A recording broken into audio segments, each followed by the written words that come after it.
Good morning my dear family members, ಎಲ್ಲರೂ ಹೇಗಿದ್ದೀರಾ? Super ಆಗಿದ್ದೀರಾ ಅಂದ್ಕೊಂಡಿದ್ದೀನಿ. ನಾನು ಸೂಪರ್ ಆಗಿದ್ದೀನಿ. ನನ್ನ ಹೆಸರು ಜೈ. ಇವತ್ತಿನ ಬ್ಲಾಗ್ ನಾನು ಸ್ಟಾರ್ಟ್ ಮಾಡ್ತೀನಿ. ಸೊ ಅದಕ್ಕಿಂತ ಮುಂಚೆ ಎಲ್ಲರಿಗೂ ಧನ್ಯವಾದ ಅಂತ ಹೇಳ್ತಾ, ಥ್ಯಾಂಕ್ ಯು ಅಂತ ಹೇಳ್ತಾ ಇವತ್ತಿನ ಬ್ಲಾಗ್ ನಾನು ಸ್ಟಾರ್ಟ್ ಮಾಡ್ತೀನಿ. ತುಂಬಾ ಸಬ್ಸ್ಕ್ರೈಬರ್ಸ್ ಆಗ್ತಾ ಇದ್ದೀರಾ. ಇದೇ ಥರ ಸಬ್ಸ್ಕ್ರೈಬರ್ಸು ಸಪೋರ್ಟು ನಿಮ್ಮ ಕಡೆಯಿಂದ ಕೊಡ್ತಾ ಇರಿ. ನಾನು ಇನ್ನೂ ಮುಂದಕ್ಕೆ ಒಳ್ಳೊಳ್ಳೆ ವೀಡಿಯೋಸ್ ಮಾಡೋಕ್ಕೆ ನನಗೆ ಮೋಟಿವೇಶನ್ ಸಿಗುತ್ತೆ. ಸೊ ಗಾಯ್ಸ್, ಇನ್ನೂ ಯಾರು ನನ್ನ ಚಾನಲ್ನ ಸಬ್ಸ್ಕ್ರೈಬ್ ಆಗಿಲ್ವೋ ಆದಷ್ಟು ಬೇಗ ಹೋಗಿ ಸಬ್ಸ್ಕ್ರೈಬ್ ಆಗಿ. ಫ್ರೆಂಡ್ಸು ಫ್ಯಾಮಿಲಿ ಮೆಂಬರ್ಸ್ಗೆಲ್ಲರಿಗೂ ತಿಳಿಸ್ತಾ ಇರಿ. ಸೊ ಏನಾದ್ರು ತಿದ್ದುಪಡಿ ಇತ್ತು ಅಂದರೆ ಕಮೆಂಟ್ ಮೂಲಕ ನನಗೆ ಹೇಳ್ತಾ ಇರಿ. ಅದೇ ಒಳ್ಳೆ ಮೋಟಿವೇಶನ್ ಸಿಗುತ್ತೆ ಒಳ್ಳೊಳ್ಳೆ ವೀಡಿಯೋಸ್ ಮಾಡೋಕ್ಕೆ.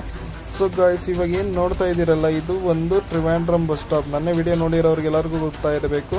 ಸೊ ನಾನು ಕೋಟೆಯಮಿಂದ ಟ್ರಿವಾಂಡ್ರಮ್ವರೆಗೂ ಬಂದಿದ್ದೆ. ಟ್ರಿವಾಂಡ್ರಮಿಂದ ಇವತ್ತೊಂದು ಜರ್ನಿ ಸ್ಟಾರ್ಟ್ ಮಾಡ್ತಾ ಇದ್ದೀನಿ. ಸೊ ಗಾಯ್ಸ್, ಇವಾಗ ಹೋಗ್ತಾ ಇರೋದು ಟ್ರಿವಾಂಡ್ರಮಿಂದ ತ್ರಿಶೂರ್ಗೆ. ತ್ರಿಶೂರಲ್ಲಿ ನನಗೊಂದು ಫೇಮಸ್ ಆಗಿರೋ ಟೆಂಪಲ್ ಅಂದ್ಕೊಳೋದಕ್ಕಿಂತ ಇನ್ನೂ ನನ್ನ ಚೈಲ್ಡ್ಹುಡ್ಡಿಂದ ನಾನು ಅಟ್ಲೀಸ್ಟ್ ಬೆಂಗಳೂರು ಬರಬೇಕಾದ್ರೇನು ಟ್ರೈನಲ್ಲೆಲ್ಲ ನೋಡ್ತಾ ಇದ್ದೆ ಈ ದೇವಸ್ಥಾನನ. ತುಂಬ ದಿವಸದಿಂದ ಅಂದ್ಕೊತಾ ಇದ್ದೀವಿ ದೇವಸ್ಥಾನಕ್ಕೆ ಹೋಗ್ಬೇಕಂತ. ಆದರೆ ಇದ್ರ ಮೂಲಕ ನನಗೆ ಹೋಗೋಕ್ಕಾಗಿರೋಕ್ಕೆ ತುಂಬಾ ಖುಷಿ. ಸೊ ಬನ್ನಿ ಗಾಯ್ಸ್, ಇವತ್ತು ಹೋಗೋಣ. ಈ ಉತ್ತರಾವಿಕಾವು ಭಗವತಿ ಟೆಂಪಲ್ ಅಂತ ಟೆಂಪಲ್ ನೇಮು. ಬನ್ನಿ ಇವತ್ತು ಹೋಗೋಣ. ಟ್ರಿವಾಂಡ್ರಮಿಂದ ತ್ರಿಶೂರ್ವರೆಗೂ ಒಂದು ಜರ್ನಿ. ವಡಕಾಂಜೇರಿ ಅನ್ನೋ ಊರಲ್ಲಿ ಇರೋದು ದೇವಸ್ಥಾನ. Here we go.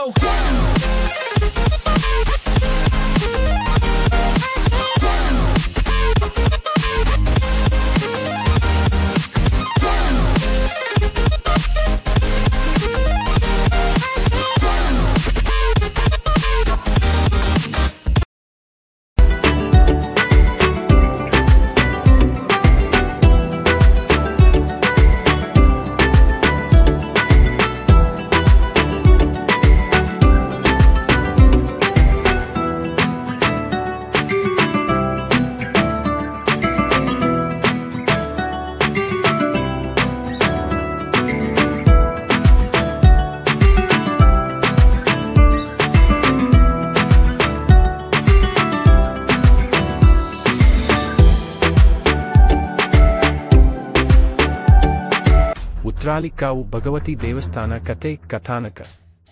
ಉತ್ರಾಲಿಕಾವು ಭಗವತಿ ದೇವಸ್ಥಾನವು ಕೇರಳದ ತ್ರಿಸೂರ್ ಜಿಲ್ಲೆಯ ವಡಕ್ಕಾಂಚೇರಿಯ ಸಮೀಪದ ಎಮ್ಮುಕುನ್ನು ಎಂಬ ಗ್ರಾಮದಲ್ಲಿ ಸ್ಥಿತವಾಗಿದೆ. ಇಲ್ಲಿ ಪೂಜಿಸಲ್ಪಡುವ ದೇವತೆ ದೇವಿ ದುರ್ಗೆಯ ಅವತಾರವಾಗಿರುವ ಭದ್ರಕಾಳಿ. ಈ ದೇವಸ್ಥಾನವು ಶಕ್ತಿಪೀಠಗಳ ಪೈಕಿ ಒಂದು ಎಣೆಯಲ್ಪಡುತ್ತದೆ ಮತ್ತು ಜನರು ಇವಳನ್ನು ಉಗ್ರರೂಪದ ರಕ್ಷಕ ದೇವತೆಯಾಗಿ ಭಕ್ತಿಯಿಂದ ಪೂಜಿಸುತ್ತಾರೆ. ದೇವಸ್ಥಾನದ ಕಥಾನಕ. ಹಳೆಯ ಕಥೆಗಳ ಪ್ರಕಾರ ಈ ಪ್ರದೇಶವನ್ನು ರಾಕ್ಷಸರು ಕೇವಲ ಆಕ್ರಮಿಸಿಕೊಂಡಿದ್ದರು.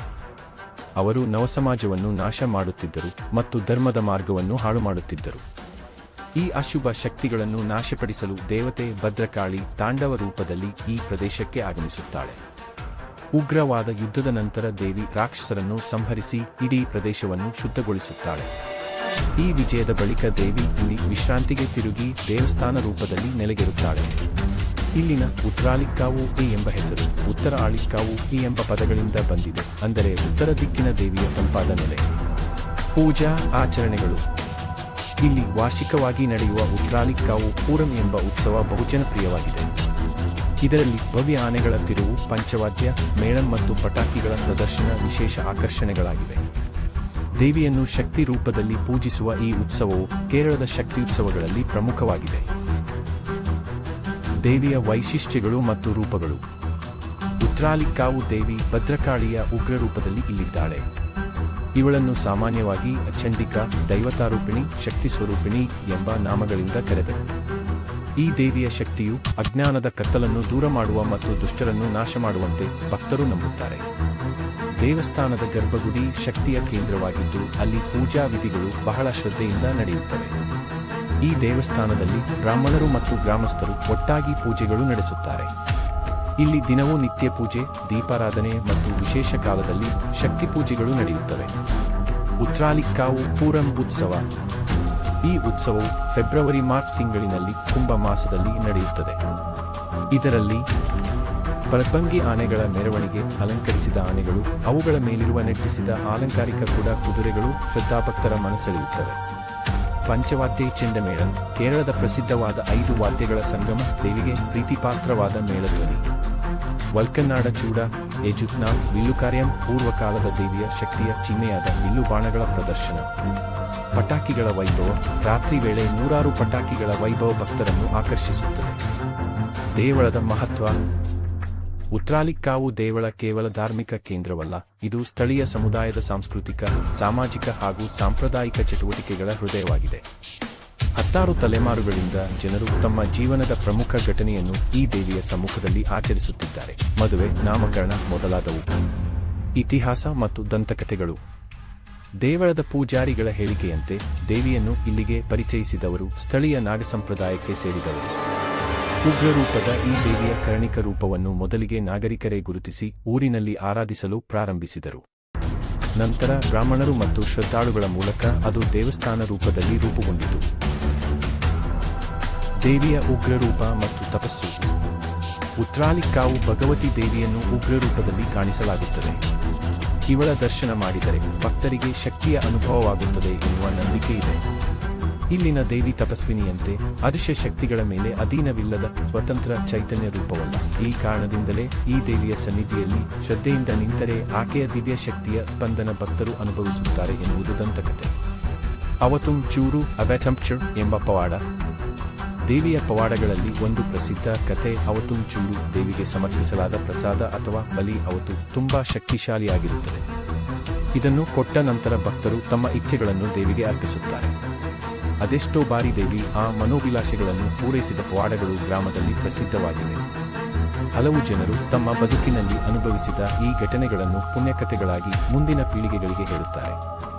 ಭಕ್ತರ ನಂಬಿಕೆಗಳು. 1. ವೈರಿಗಳು ದೂರವಾಗುತ್ತಾರೆ. ಈ ದೇವಿಯನ್ನು ಪೂಜಿಸಿದರೆ ನಿಮ್ಮ ಶತ್ರುಗಳು ಅಥವಾ ದುಷ್ಟಶಕ್ತಿಗಳು ನಿಮ್ಮಿಂದ ದೂರವಾಗುತ್ತವೆ.